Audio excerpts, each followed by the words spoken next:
The views expressed, opinions given, and any communication made between the hosts and guests of What Are You Afraid of Horror and Paranormal Show do not necessarily reflect the views or opinions of Para-X Radio, EMC Network, or all services that play this show. The hosts and services are not responsible for the actions of their guests, and the original rights of all intellectual property is retained by the creator, and all work is used with either permission or Creative Commons license. The show is for entertainment purposes only.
Halloween is coming, Halloween is coming, Halloween. Once upon a midnight dreary, while I pondered, weak and weary, over many a quaint and curious volume of forgotten lore, while I nodded nearly napping, suddenly there came a tapping, as if someone gently rapping at my chamber door. "'Tis some visitor," I muttered, "tapping at my chamber door." Only this, and nothing more. It's Halloween, kiddies. This is What Are You Afraid of? Horror and Paranormal Show in Philadelphia. This is T. Fox Dunham. Phil Thomas is busy taking care of some errands, and that's great because tonight I get a guest all to myself. This is episode 97, King of Halloween of What Are You Afraid of? Horror and Paranormal Show on Parax Radio on Friday nights at 9 p.m. Eastern Standard Time, and found on all major podcast services. And you can find us at www.whatayouafraidofpodcast.com as we help you get your spooky on, counting down to Halloween 2018. We got a wonderful guest on the show. He's originally from San Antonio. It's Andrew Fuller. He's an artist first and a baker second, he says. He lives in Des Moines, Iowa. Andrew is inspired by horror movies. He creates bloody and gory pastry creations. He is a contestant on Food Network's Halloween Baking Championship. He's designed cakes based on Texas Chainsaw Massacre. He loves the works of Tim Burton and specializes in his murder pie. He's a phenomenal character who lives with an almost surreal flair, and his friends call him the King of Halloween. Hello, Andrew. How are you? Hello, Fox. It's great to be here. Thanks so much. I'm doing great today. It's great to have you here, and you're really getting into your spooky today. Tell us about your setup over there right now. I had to set the mood for the perfect interview today, so I am sitting in front of my favorite mausoleum in my favorite cemetery, drinking my witch's brew tea, and it's lightly raining outside, so it couldn't be more perfect to talk to you today. It's raining here, too. That's wonderful. What's in a witch's brew tea? You know, it's actually more of a berry flavor. It's a nice deep red color to it, but it's a lot of florals and citruses. That sounds incredible. Okay, so you are on Halloween Baking Championship. My wife and I are a great fan, and it's comedian John Henson welcomes 8 talented bakers into the Halloween baking kitchen to face downright spooky challenges and scarily accurate critiques from outrageously costumed judges Carla Hall, Lorene Pascal, and Zach Young, and one baker will rise to claim the title of Halloween Baking Champion and a $25,000 prize. How did you get on the show? It's a rigorous process, to say the least. I was approached by a producer who saw some of my work and invited me to explore that process. And, it's a lot of getting to know your personality, seeing what your baking styles are. There's a lot more to it than just, what can you bake? As people know, I kind of exude Halloween, so it was perfect for me. But it's a several month-long process involving phone interviews, Skype calls, creating dishes to their liking, stretching my creative imagination as much as I possibly could to wow them. You have quite a great cast of characters from different backgrounds, and they all bring their unique talents, what they're baking at the time. And it's interesting to see their culture come out in their food that they're cooking. What sort of unique things do you bring to your baked goods? As a child, I grew up being drawn towards horror movies and the creepy and the macabre and everything like that. And so, as I always tell people, that I truly do consider myself a fan of horror and an artist first, and then a baker second. So for me, visually, I'm always going for the creepier and the spookier and the scarier.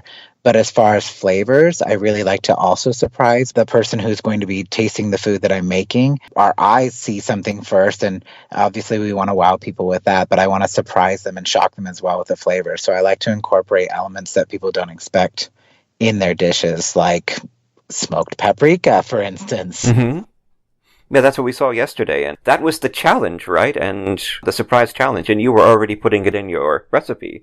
So actually, that's not right. So the first challenge, we had to create a something that a spider entangled under its web. Mm-hmm. And then we were each given a creature. Mine was a snake. Right. And I was going to use cayenne pepper in that cake. Mm-hmm. And the cayenne pepper was missing. And I think that may have been because the next challenge, our surprise ingredient, was cayenne pepper. So I was going to use cayenne in my first recipe, and I improvised and ended up using the smoked paprika, which actually turned out quite surprisingly satisfying for everybody. Between you and me and Allison, well, and maybe our listeners, you put down the shell, and the heat of the brownie was starting to melt it prematurely. What was going through your mind when you saw that?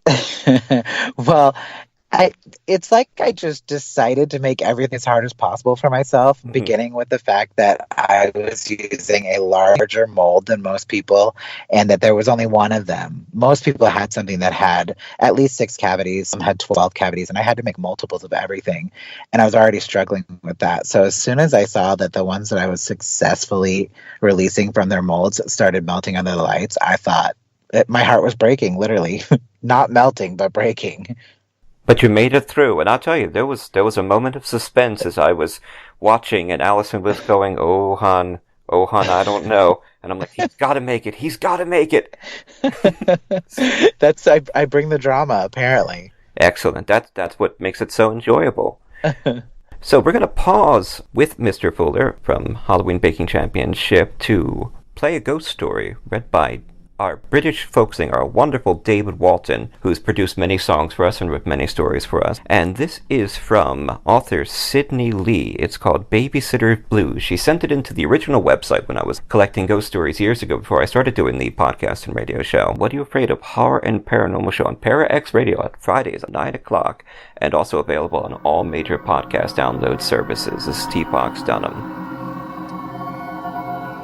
The dead demand to be heard, and on What Are You Afraid of? Horror and Paranormal Show, Philadelphia's horror home, we listen. New, true ghost stories every episode, interviews with paranormal investigators. There is no supernatural. The natural world is just far greater than we can perceive.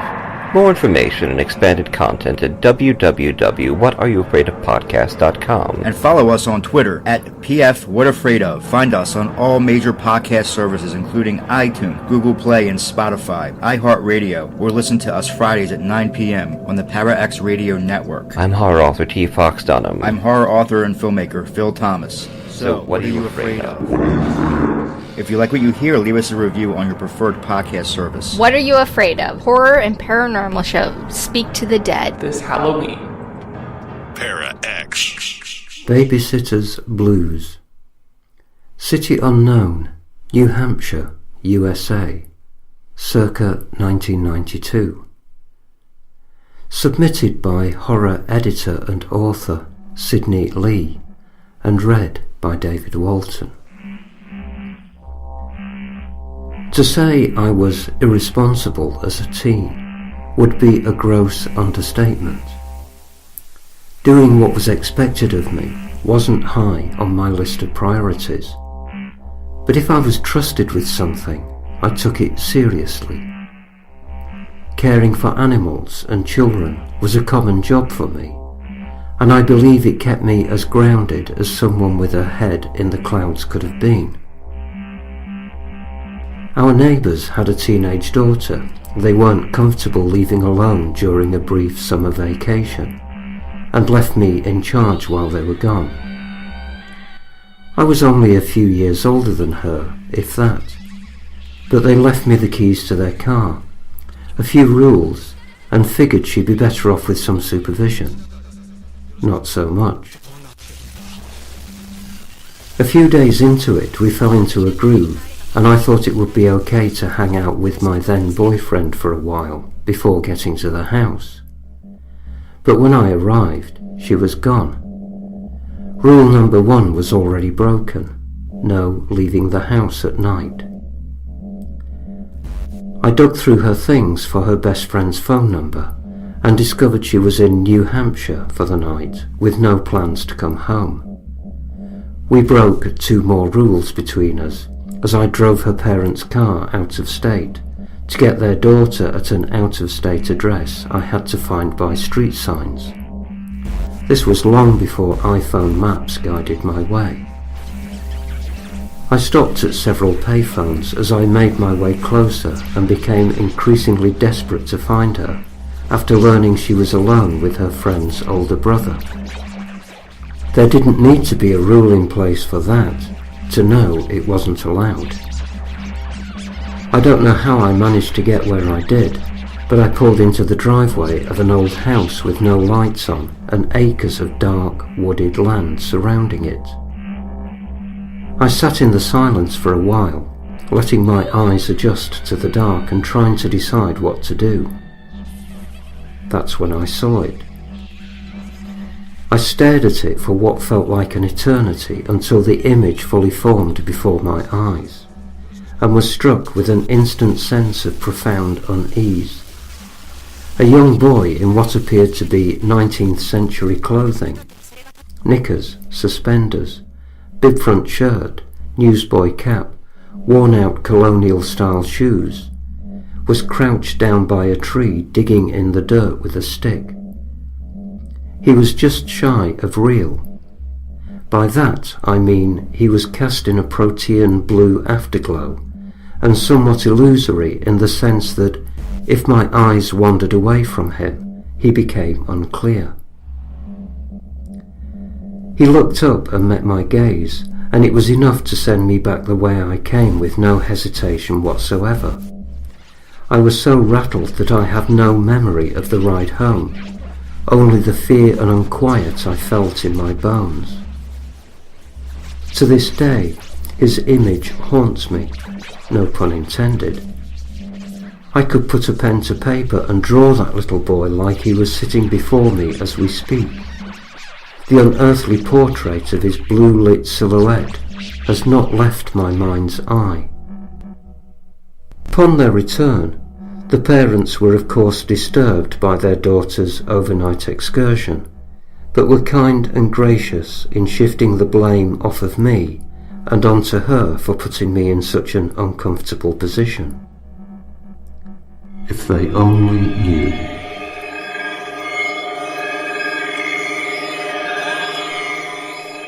Here we are again. I thought that perhaps the nightmare was over, but no. I am summoned once again and can only obey. I am in thrall of Fox and unable to resist his powers, his hypnotic powers, masquerading as charm and friendship, his transatlantic, perhaps global powers. And so, every Sunday morning I sit in front of a microphone and read. Every Sunday afternoon I edit the audio file I have been commanded to create. Every Sunday evening I press send on an email to Philadelphia with an MP3 attached and tremble as I await the verdict of my master. I changed my name from David Walton to Brendan Shawland and created music which I liberally sprinkled throughout the internet in websites including SoundCloud and Bandcamp, in a pathetic attempt to throw him off the scent. Those hopeless breadcrumbs are still available if you care to listen, so that you will know what not to do when your time comes. That's right, it didn't work. He tracked me down, and I am once again his creature. If you are listening to this, you are in grave danger, and I can only urge you to flee. Flee! Before it is too late, before you find that you too are a voice actor on whatayouafraidof.com. Mercy, a new horror medical thriller from author T. Fox Dunham, published by Bloodbound Books. Based on the author's horrific battle with a rare form of lymphoma that involved intense chemotherapy and radiation, Fox turns the horror of his experience into terror on the page. William Saint is dying of cancer. On most days, death seems like a humane alternative to the treatment. Stricken with fever, William is rushed to Mercy, notorious as a place to send the sickest of the poor and uninsured to be forgotten, and finds the hospital in even worse condition than his previous visit. Willie's memories faded.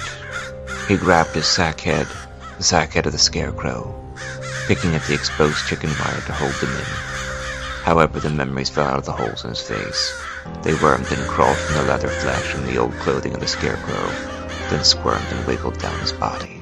The grounds are unkempt, the foundation is cracking, and like the wild mushrooms sprouting from the fissures of decay around it, something is growing inside the hospital. Something dark. Fangoria gives Mercy 3.5 out of 4 skulls. Dunham has channeled his many brushes with the other side into the exquisitely rendered, lyrical, supernatural hospital thriller Mercy. It's feeding on the sickness and sustaining itself on the staff, changing them, and now it wants Willie. Come now, Mr. Saint. Just a little more of that sweet milk. So salty and so good. You won't miss it. And we ever do so like our delicacies here at Mercy Hospital. Part medical horror, part supernatural suspense, Mercy is a hard-hitting fever dream of a novel. I enjoyed the hell out of it. Tim Wagner, author of The Way of All Flesh and Eat the Night. Available from Amazon, Barnes & Noble, and bookstores everywhere in both print and digital versions. Life is an addiction. Let go. Let it all burn. Rat! Rat! Where are you going? I'm going back to the Paranormal View, back where I belong. Please, take me with you. No, I'm through with everything here. I want to see if there's something left in life I haven't explored. Do you know what I'm talking about? Oh, Rat, don't run to them. They talk about ghosts and hauntings, UFOs, and all kind of supernatural scary stuff. You'll never understand, will you, Scarlet? No! Well, that's your misfortune. Rat, if you go, where shall I go? What shall I do? Frankly, my dear. Line! Oh, you gotta be kidding. That's the Paranormal View with your host, Henry Foister, Jeffrey Gould, and Barbara Duncan. Every Saturday night at 8 p.m. Eastern, exclusively on the Para X Radio Network. We are back on What Are You Afraid of Horror and Paranormal Show, talking with the King of Halloween, Andrew Fuller, and we've been talking about his appearance on Halloween Baking Championship on Food Network. Thank you for being with us, sir. So, when did you start baking?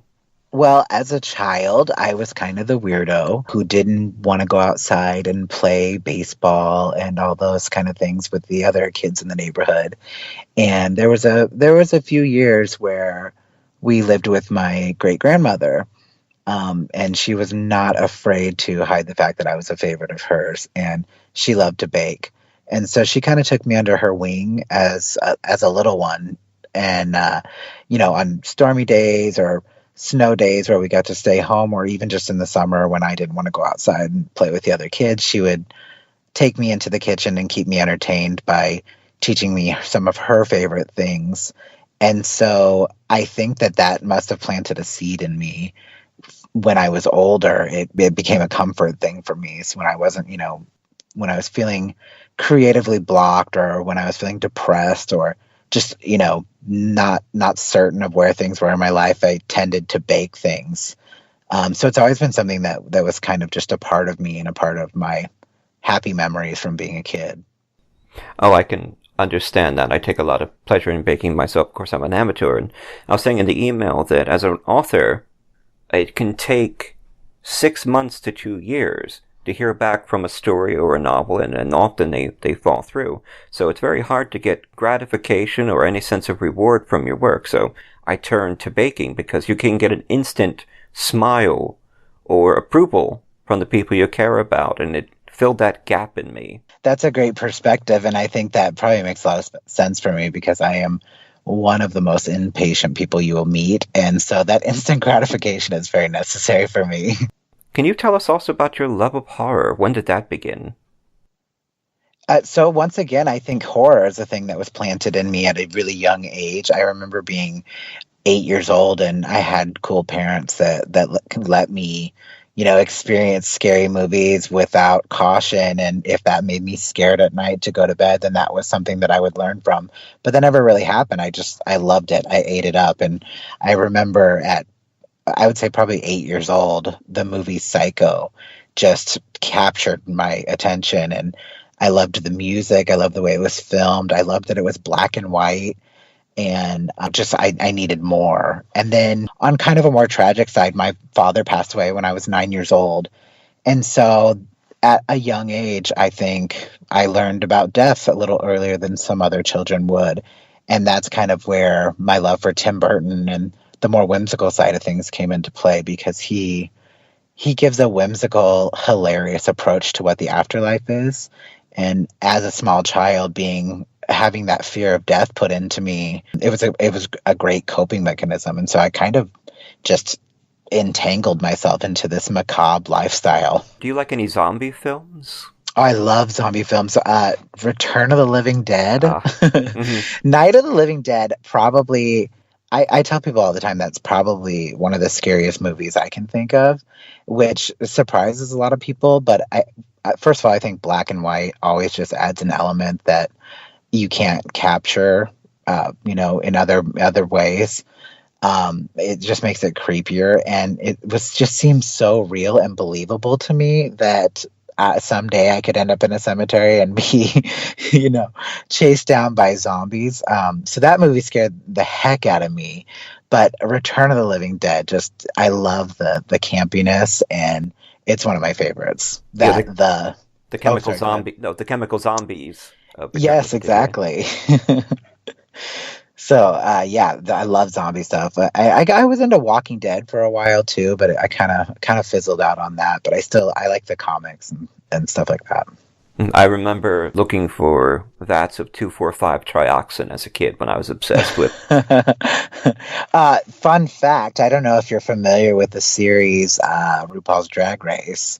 The winner of season 4 of RuPaul's Drag Race is probably one of the most appropriate people to talk about with you, because she is basically Elvira, if Elvira were a drag queen, and everything about her encapsulated horror, and she loves the campiness of horror movies and everything like that. And we grew up together. We were misfits at the tender age of 16, when we were confused kids who had not a lot of friends. We were the misfits that nobody understood, and now here we are. That's wonderful. What an incredible friend to grow up with, especially sharing your love of horror. You're on Halloween Baking Championship, which is on Monday nights on Food Network. We were watching Children's Baking Championship before that. In fact, that's how we really got into it. And it's just an awesome show. And the first episode has premiered. Could you give our listeners some ideas, some unique ideas for baking things for Halloween? Well, I think that one of the most important elements of anything Halloween is that it needs to have an element of surprise. So one of my favorite things to do is create something that has a gooey, oozing center. And I'm not talking about like a chocolate lava cake or something of those sorts. So a little tip that I will be happy to share is what I like to do is I like to bake a cake and then create a cavity, a well in that cake before icing it, and when it's just the baked cake.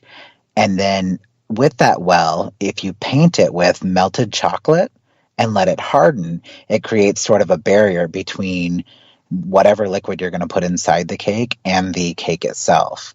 And if you do that, then you can successfully put even the ooziest, most liquid substance inside the middle of your cake that won't just seep into the cake itself. So when you cut into it, you can really put on a show for people. And there are even some food safe colorings that are UV reactive.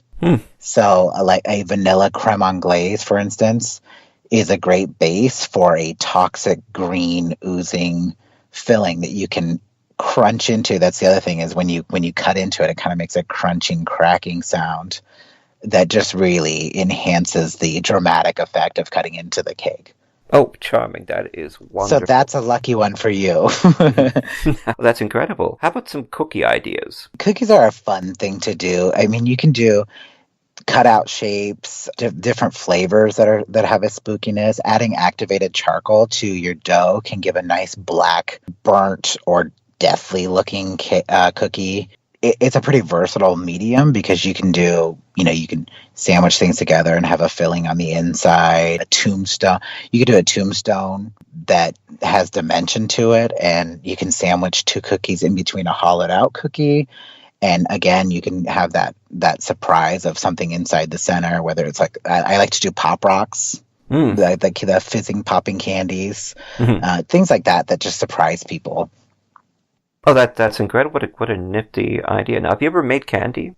Oh, yeah, absolutely. But I love to make caramels, first of all. And that's another thing as far as my using interesting ingredients. One of the things that, I don't know if they mentioned it in the episode last night, but the sauce that I made to melt my heart was a salt and pepper caramel. And I use a smoked sea salt and then cracked black pepper. And it just makes an interesting flavor. But if you cook that a little bit longer and you use your candy thermometer, you can get a caramel that's whatever consistency you want. So you can have soft caramels that you wrap up in little pieces of wax paper, or you can have hard candies, use it for brittle. It's a pretty versatile thing. So I love to make caramels. Now, every baker has a sort of unique style that develops over time. Do you have ingredients that you generally gravitate to? Yeah, I gravitate a lot towards herbs when I'm using fruits. Anything that has a fruit filling along or anything like that, I like to pair it with a complementing herb. So like a peach basil, or in fact, a lot of people think this is nutty, but I like to do pumpkin with lavender. Oh, wonderful. Yeah, you can get a lot of bright, interesting flavors by pairing herbs together. And then I also, as I've mentioned a lot, I like to use a lot of spices in my foods. Like with my travels, I love trying all the different foods of the locations that I go to, and I feel like I kind of bring some of that home with me a little bit. Instead of keychains and things like that you're giving away to your family and friends. It's kind of cool to learn a recipe or learn how to make something from a region that you go to. And with that, you learn about a lot of different spices. Like there's the Szechuan peppercorn, for instance. It has almost a sour, like almost unpleasant sourness to it, but it also gives a little tingle on your tongue. And if you use it the right way and you infuse it into sauces and things like that, people don't know what's happening, but they know something's happening. So I like to use a lot of spices in my baking. Oh, that's wonderful. I have 3 basil plants growing on the porch right now, and I have to harvest them soon as the cold weather is coming, and my in-laws and my wife keep bugging me to make pesto. Wonderful. I love pesto. Hopefully I'll get that done soon, and I've got quite a few herbs growing out there. When I was younger, I worked at several Pennsylvania museums, and we had kitchen gardens growing, and I learned all about the value and the wonder of growing herbs. And I did a lot of the herbal teas and tea stains and made candles and things, and I've only recently really started enjoying cooking with fresh herbs. And there is nothing like going out to your porch and taking a handful of fennel or a handful of basil or a handful of lavender and coming in and putting it right in the stew. Absolutely. And going from fresh herbs to dried herbs is it's a life-changing experience, I think. It really is. And we've been playing Dungeons & Dragons on Friday nights again. It's something I've really missed doing with friends. I've been doing these wonderful sangrias and going out and getting lavender or rosemary. We did a great apple cider sangria with some apple brandy and white wine and apple cider, and use cinnamon sticks to mix it with. The little nuances. Yeah, absolutely. It's all about the little touches. That's what I think with me, myself, I really like the realism of the things that I do. And it's spending the extra time on those little details that you may not think other people are going to notice that are going to set things apart. And I love the idea of the stir stick with a cinnamon stick. I love that. It was really great. And it added just the right amount of cinnamon to the cup itself, not overpowering it, but over time, so it worked. Which is easy to do with cinnamon. You can overpower things very easily. You lose all other flavors. Indeed, it is one of my wife's favorite spices. Are you a fan of absinthe? Oh, very much so. Well, I have an absinthe parlor in my house. Oh, wow. And that made me think of that because as I think, and I know a lot of purists disagree with this, but I think a lot of great absinthe have much more than just the wormwood or fennel note to them. I love things that have so many different florals to them. There's a lot of different interesting absinthes out there. And when I travel, of course, that's something that I have to do, especially when I leave the country, because there's some amazing ones to try around the world. So we've got a healthy collection of absinthes from around the world in our parlor. Oh, that sounds incredible and dangerous, I imagine. I don't indulge in it too much, but, at times like this, there's a lot of call for celebration. Oh, I'm sure. And, of course, absinthe coming from the Latin name for wormwood, which is Absinthe artemisia in the Compositae family. So, there you go. Correct. Absolutely. Herbal knowledge. We were just in Gettysburg this weekend, enjoying a few days out there, my wife and I, before she gets back to her grad program. And we enjoyed some wonderful meals, and we took a ghost tour of a house full of haunted objects. And just before leaving, we went to the Farnsworth House and had dinner. Just before leaving, I saw an apple cider, a cidery, a bar on the street, and we went. It's called the Hard Cider Run, and we took a flight and just tried the different ciders, and we ended up on a peach cider, which was remarkable. And cider's wonderful this time of year too. I'm so envious that you went to Gettysburg, and I would have been very upset with you if you had not done any sort of paranormal tours while you were there. That sounds absolutely magical, and this is the season for it. Indeed, it was a wonderful surprise going down, and we have many friends in Gettysburg. We've done several shows with Mr. Ghost of Gettysburg, Mark Nesbitt, who's done most of the books and been on the History Channel, and we'll be talking to some more people from Gettysburg over the next couple months. That was incredible. We loved getting down there. So we're going to pause with Mr. Fuller from Halloween Baking Championship.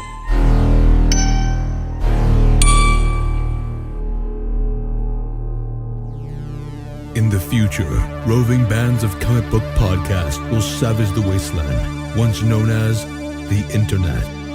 One podcast, the Derelict Podcast, may not be the biggest, may not be the funniest, may not be the most well-spoken. Wait, what was my point again? Oh yes, the Derelict Podcast. Listen to it at derelixpodcast.com. That's GRAWLIX podcast.com. Caliburn Press, LLC is a Madison, Wisconsin-based publishing company owned and operated by Alan Ledden.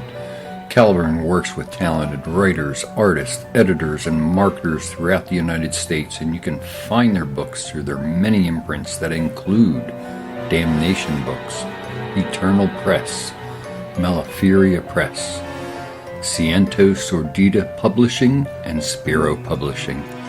Please visit their website at sites.google.com/site/Caliburn Press LLC/home or Google Caliburn Press to check out their growing list of titles on Amazon.com, BarnesandNoble.com, and any other place fine books are sold. There are things that are unexplained. Things that linger along the edges of reality. Often, they leave trails to follow, many of which lead to darkened rooms and stairways that can take you, if you dare, only to one place: the Basement Files. Are you haunted by shadow people in the middle of the night? Do you secretly love all things creepy and spooky, enjoying ghost stories and horror fiction from the best storytellers? Do you have a true ghost experience you want to share, but no one will believe you? If yes, listen to the professionals on What Are You Afraid of? Horror Paranormal Show Friday nights at 9 p.m. on Para X Radio and at www.whatareyouafraidofpodcast.com. What Are You Afraid of on Para X? Our creepy and demented hosts are on call to provide you with all your spooky needs with true ghost stories, interviews, indie music, and new horror fiction. We are ready to scare you. Para X. We are back on What Are You Afraid of? Horror and Paranormal Show, talking with the king of Halloween, Andrew Fuller. Let me give you a quick challenge here, and I did the same thing to Jonathan Elios. Jonathan Elios was on the show last year for a little bit. He was on the last championship. Your offspring comes to you the night before and says they need a batch of Halloween sundries for school in the morning, or they will fail class, be thrown out of school, and exiled to Antarctica. You've got 2 hours. What do you do? Well, of course, I've got to make them my chewy chai blondie brownie because that absolutely not only encapsulates everything about Halloween, but it encapsulates the flavors of Halloween. And they're easy to do. You can get them done in enough time and cut them into whatever shapes that you need. And I'd have to go with the standard traditional coffin shape. Oh, the standard. Now, do you use a mold for that? Interestingly enough, when I do it myself, I don't. But when I made them on the show, it was like the heavens opened up and shined light down on me because I saw that they had a coffin-shaped cutter. And with every second counting, I definitely use them. But no, normally I just cut out my own shapes. Oh, I see. So you have a little more, you save a little time with the mold. And would you be willing to share that recipe on our website? Sure, absolutely. As long as it's okay with the network. Oh, of course. Well, we'll find out from the network. If it's okay, you can find that recipe at www.whatareyouafraidofpodcast.com, where you can also find an episode page for every episode we've done, an about page, and British folk singer David Walton. We've got about 30 up now. You can find the story itself, or you can play the recorded version. It's quite a lot of fun this time of year. We're counting down to Halloween 2018 on What Are You Afraid of? Horror and Paranormal Show. And we're talking with Andrew Fuller and having a lot of fun talking to the king of Halloween. The other day we were playing D&D, and it's my time to be host. And I always do a nice meal for my friends, and I like to bake something representing the season. And I did a pumpkin coffee cake. And this year I used a buttermilk recipe, and it really changed the moisture and the flavor of it. It was wonderful. Do you use buttermilk in your recipes? Oh yeah, absolutely. It's things like that add a depth and it's something that people can't put their finger on. They change the moisture, or it changes the moisture. And yeah, it gives a sharpness to things and a richness that you can't get with just standard, skim milk. I think that's just a really big error that people make in their baking. I think it's an amateur move. Using skim milk in your baking is just, you're bound for failure. I think baking, like writing, you have to be willing to experiment. You have to be willing to take a chance and fail. You'll never grow. Oh, absolutely. That's my favorite thing about being on this show was that it took me out of my comfort zone. It forced me to do things that I'm not used to doing. And it pushed me to do things that I had to come up with on the fly, which, that if there's nothing else that pushes your creative muscles, that's it. In a competition, in writing, of course, it's an extreme competition. You're competing against 400 or 500 manuscripts for some of the more professional markets, and it just overwhelms you with such joy. Even to this day, having been published so many times, and my first book is being produced into a movie, The Street Martyr, and just even to this day, when I get a publication acceptance, I still fill with such happiness and joy, and just an acclamation of my work, and it's wonderful. So speaking of horror authors, on October 6th at Fort Mifflin, I produced and host a horror event. We've got several horror authors coming down to talk to us from the PA area, and it's going to be quite a great event. You can go over and find tickets for it at the website at www.whatareyouafraidofpodcast.com. I'm bringing together some of the great PA horror authors: Kenneth W. Kane, Nick Cato of New York, Pete A. Casack, she's a Bram Stoker award-winning author, Pete Molnar, Phil Thomas, my co-host, and Todd Kessling, and of course, Michael Garrett, who is a new horror author rising. He did our theme song, and he was just accepted by Flame Tree Publishing as his first real publication, so congratulations, Michael.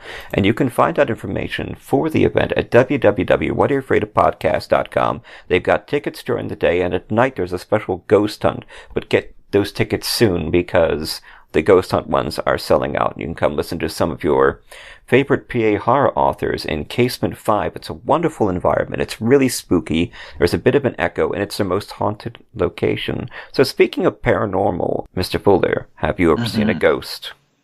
Oh, absolutely. I have many stories, and that's something that I seek out on my travels as well. I like to try to find locations that have paranormal histories or even paranormal tours and things of the like. But I seem to be prone to having a lot of activity that happens around me, and I know that it's one of those things that you either believe it or you don't, and sometimes it takes having an experience that other people might think you're insane for thinking, or seeing or telling.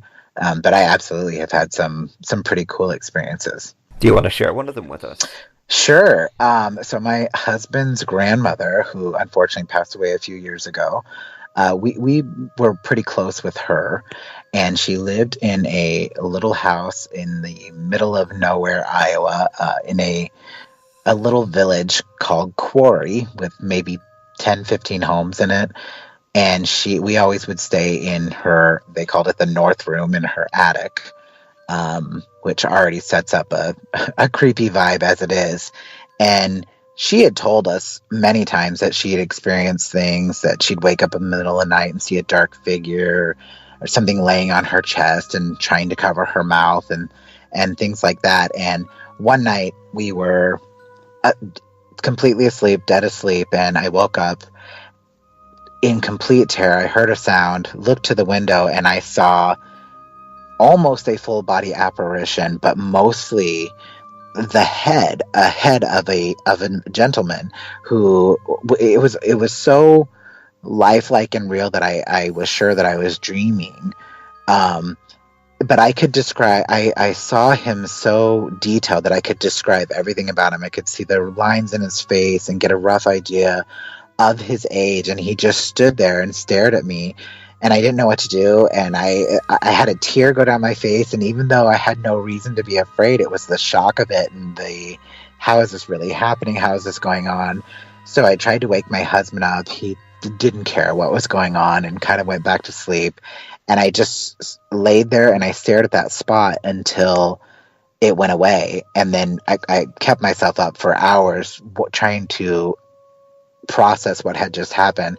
So the next day I told the story to my grandmother, and she was like, well, draw a picture. If you remember him so vividly, draw a picture of him, show us what you saw. So I drew a picture, and one of the defining things that I remember is that he had on a white button-down shirt that was buttoned all the way to the top button, but with no tie or anything of the sort, which is not a common look for people. His hairstyle and the way his eyes looked and everything, I drew it to the best of my abilities.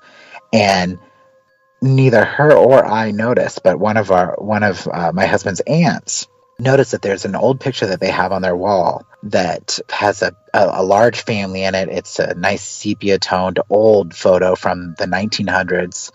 And in that photo, there's a gentleman that looks just like the drawing that I did. The best ghost stories always have that confirmation at the end. Yeah, absolutely. It definitely felt validating and scared everybody that thought I was crazy in the beginning. So you've had that ghost encounter, and can you tell us a little bit about some of the ghost encounters you've had on your travels? Yeah, so well we've done because we live in Iowa, we have the Villisca Ax Murder House here, and I don't know if you're familiar with that, but it's a family of 6. And then 2 other children that were spending the night that were all murdered in their beds with an axe. And they never did find who it was that did it. There's a lot of different suspects and a lot of theories going around. But you can stay in the house that the murders happened in. And there's no electricity. You can spend the night there. You can do a day tour or whatever. And of course, we had to opt for doing the night tour. We had some pretty cool activity and some great results there. Some EVP recordings that we captured and a lot of really cool stuff with that. And so they have this little barn next door to the house that you can go and replenish the the battery life of all of your equipment and everything like that. And we left a little EVP recorder in the attic where they believed that the axe murderer was hiding and waiting for the family to come home. And we just left it in there. Nobody in the house, no electricity to interfere or, create something that could be something else. And we got EVPs of like either women's voices singing or children crying, like the things that you can't just avoid. You can't say that I didn't hear that. I don't know what that was. And we did a few provocation techniques that we caught some good activity. And then, New Orleans ghost tours. We've stayed at the Stanley Hotel in Colorado. Mm-hmm.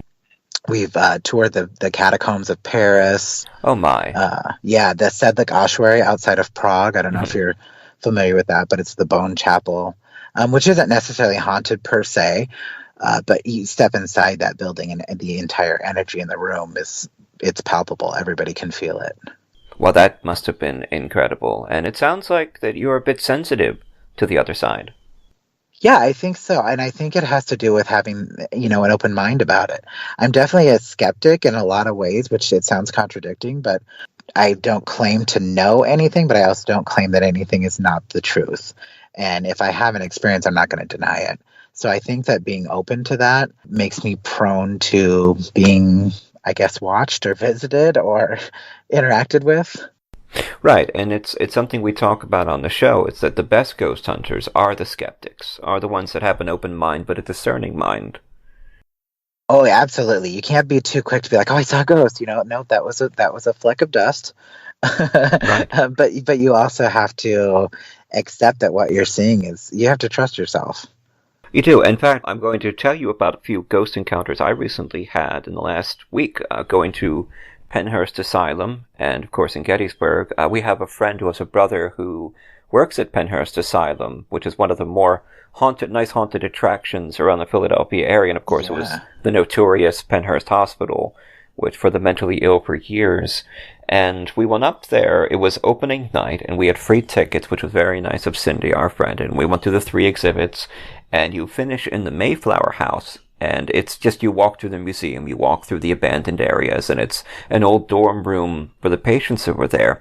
And in the top last room, as we were walking through, I felt something in the corner beyond like a fallen wheelchair and a fallen cot. And when I looked up over in front of the window, I saw something pass by it on the 2nd floor. And of course, there was no one up there. There were no hosts, there were no guests. It was just us looking at that area. So who knows? And lucky you getting to go to the Pennhurst Penitentiary. And we did it. The Pennhurst, it's a hospital, correct? It's Pennhurst Asylum was a hospital. Yeah. I think you're thinking of Eastern State Penitentiary in Philadelphia. Yes, yeah. There's so many of them. You're so lucky. We're hoping to get out to Lancaster this year to see some of the haunted sites up there. We're planning a day and about an hour drive from us and have dinner. But we also, in Gettysburg, we did a haunted tour of a museum of haunted objects. They have the birth house of Jenny Wade and her sister's house. And of course, Jenny Wade was the only citizen killed in the Battle of Gettysburg. It was a stray shot that killed her, apparently through a door. And we were doing the ghost tour in the birth house on the 2nd floor with a wonderful tour guide. And when I looked up, I again saw someone passing in front of the doorway, and it looked like the back of a blue petticoat, the kind that somebody would wear in period clothing. And I thought maybe it was another tour guide, and I found out that we were the only ones on that floor throughout the entire time. I love that. That just gave me goosebumps. And I have a very similar experience to that as well from Savannah, Georgia, where we were on a ghost tour. It was a specific home that they left the electricity on in the house. The people that owned the house, they kept that house and wouldn't sell it because of the activity that they said that they experienced in it.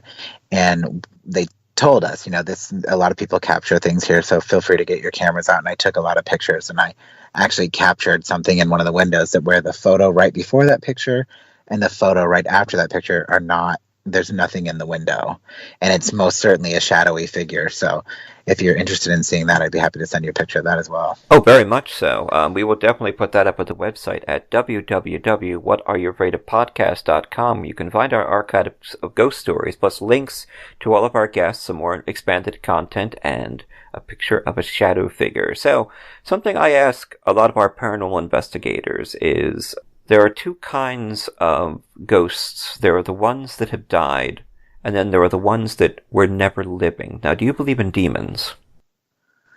I think I do, yeah. I think that, once again, I'm the only thing that I ever really have an issue with is people that are so certain of one thing and so certain that another thing does not exist. So I have an open mind to that, and I have experienced negativity and evilness in some of the environments that I've been in. So I do think that demons exist. I haven't had any specific encounters. We're kind of wrapping up this wonderful show with Andrew Fuller, and it's been incredible talking to you. Now, what plans do you have for Halloween? Well, that question always makes me laugh, because anybody who knows me knows that my life, 365, 24/7, is Halloween. Every day is absolutely Halloween for me.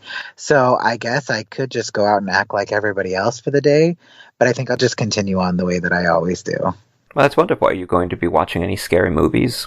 Oh yeah, we start a marathon October 1st. Every year we make up a list of 31 different films that we have to watch. So if you've got anything that you think I just cannot miss, do let me know, and I'll get that on that list. There's some wonderful indie films coming out from a lot of local directors that don't quite get the top of the list, and you can find them on Amazon Prime. And Kevin Kangas is doing his Territory 2, which is sort of a series of vignettes based on horror folklore and urban legends around Maryland. And we had him on the show. We had him and his crew on the show last year, or the year before that. We've been doing this, 3 years now, I think. And so Territory 2 is coming out on Amazon Prime this month, so you should check that out. It's a fun little vignette anthology of horror. Oh, absolutely. I will absolutely take that advice. I'll send you the link to that. And of course, you can also always read Mercy by T. Fox Dunham, his horror hospital novel about his experiences with cancer made metaphor. I've got to check that out. That crazy old T. Fox Dunham. I gotta get this comment in there. Andrew, it has been wonderful talking to you, and we look forward to seeing your photo, and we can't wait to watch what happens on Halloween Baking Championship on Food Network. I know you can't tell us anything, but we're on Team Andrew completely. Thank you so much. The time flew by, and I could just talk to you all day. And I'm sure we'll be doing it again at some point. And to let our fans know, you can find you at Instagram at Guy Meets Cake, or at Facebook at Guy Meets Cake. And is there any contact information you'd like to let fans know, like where they can see pictures of your murder pie? I think those are the best places. If you go to especially the Facebook page, there's a lot of linked articles about that pie that went kind of crazy. And then Instagram is a great one for just visuals. So I think those are good outlets. Excellent, yes, and we'll have links for those up at the website at www.whatareyouafraidofpodcast.com. And it's just been extraordinary talking to you. It's been a lot of fun, and thank you for sharing your ghost stories. That's kind of what we do. And to remind people, Fort Mifflin, October 6th, horror reading by horror authors of the Pennsylvania Horror Writers Association, and I'll be there hosting. Plus we'll have vendors. Bill Reap will be up from Reap Investigation. Plus we'll have some wonderful artists showing off their stuff. We'll do the reading at 2 o'clock, and there's a ghost hunt that night. And again, you can find tickets for that at www.whatareyouafraidofpodcast.com. And we'll be taking you on our countdown to Halloween 2018. Katrina Weidman will be on the show. We're talking to Richard Elfman. We're working out a date to get him on the show. We're playing ghost stories and bringing your spooky to Philadelphia. Thank you, Andrew, so much for talking to us. You've been such a joy. Thank you so much for having me. It's been a wonderful experience. I appreciate it. And this is T. Fox Dunham at What Are You Afraid Of? Horror and Paranormal Show on Para-X Radio on Friday nights at 9 p.m. Eastern Time. You can find us in all major podcast services and get your spooky on.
I Like Halloween from Red the Sever. Baltimore-based synth rock. They've been described as the coolest triangle peg to fit in a square hole. redthesever.net.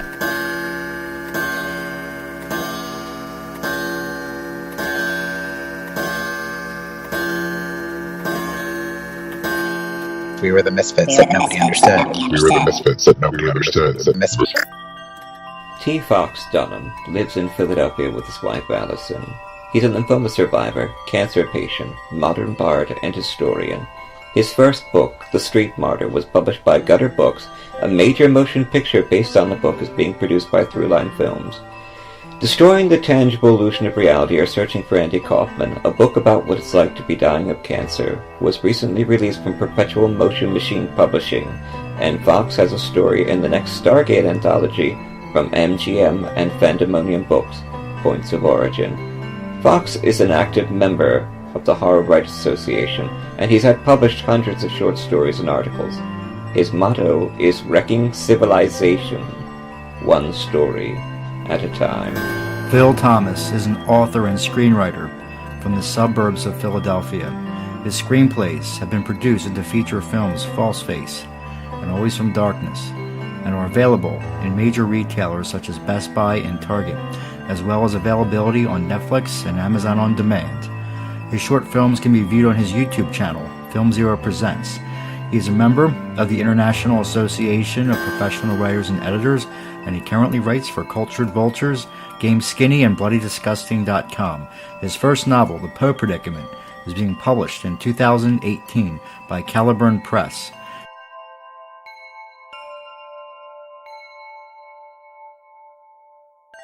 The views expressed and the opinions given by the individual host and their guests do not necessarily reflect those of Para X, its affiliates, or its sponsors.